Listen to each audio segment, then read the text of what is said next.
ఏరా ఎందుకు ఆయన కొడతా ఆ జోన్ ఎట్ట కొట్టాడు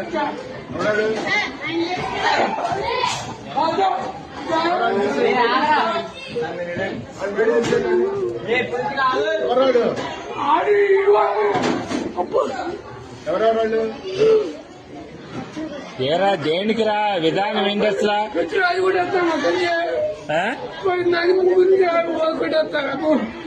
తెలియదు అది కొట్టినా కూడా చెప్పండి.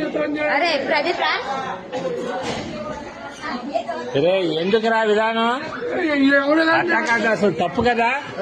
మాట్లాడినాక ఇది ఏదైనా ఉంటే టీచర్తో చెప్పాలి కానీ కొట్టుకోవడం ఎందుకురా అసలు తప్పు కదరా అది. అంటే ఏదన్నా ఉంటే నువ్వు కొట్టకూడదమ్మా. మీ అమ్మ కాదురా ఎవరినన్నా అంటే మాస్టర్ దగ్గర చెప్పు. నువ్వు ఆయన యాక్షన్ తీసుకుంటాడుగా. మీ అమ్మ వీడియోలు అయ్యేంది అన్నీ చేస్తా నేను. నీటి చేస్తే ఏం చేస్తారా మీరు?